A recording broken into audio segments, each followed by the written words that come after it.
What's going on, family?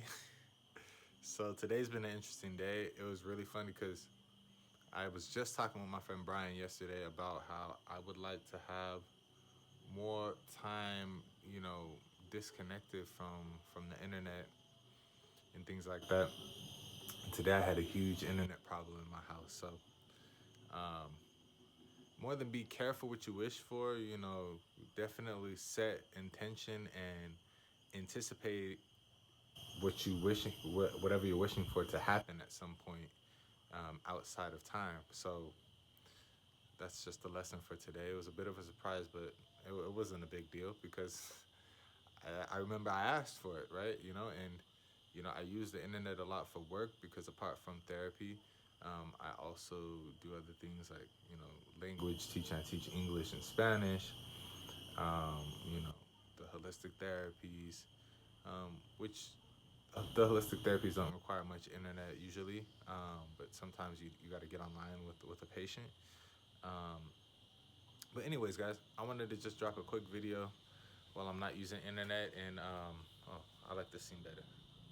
So this right here, in Brazil we call it hape.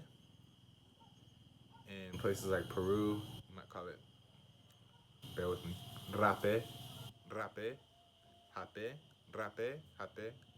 Okay, so it's basically made out of um, you know, different herbs that are burned down to their ash in a really special process.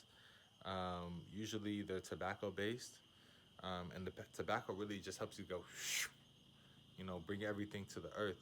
So it can help you with your digestion. It can help you with, respiratory issues. It helps you clear out the mucus.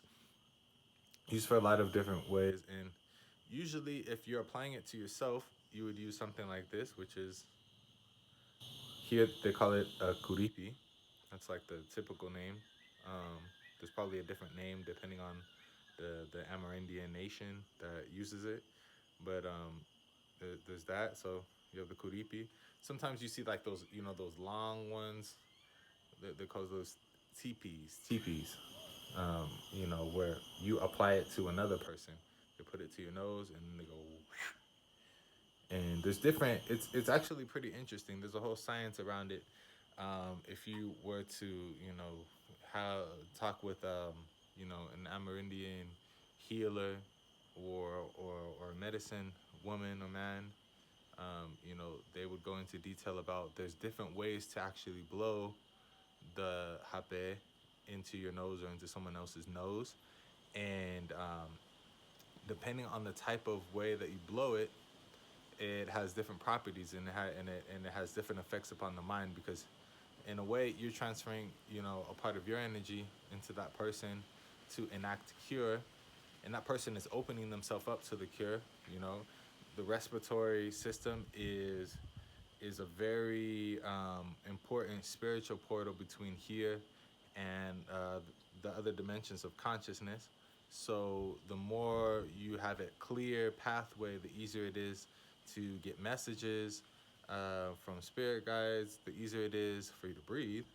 A lot of times people just need to get some of the dust out their nose. Um, it has, there's a whole bunch of different uses for it. So if you're ever interested, when I'm in the U.S., I might bring some. We'll see. We'll see how that works. But I just wanted to show you guys that because I'm gonna take a little hape right now. A lot of times people use it before like a plant medicine ceremony, because it is plant medicine as well. People use it for meditation.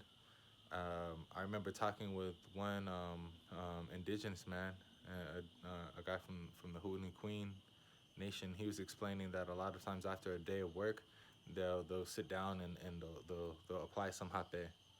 So yeah, just letting you guys know a little bit more about the culture where I live. And if you guys have any questions, or if you guys have any comments with your experience with hape or with Amerindian indigenous culture, definitely leave a comment there in the chat, and we'll talk about it. All right, guys. See you guys later. One.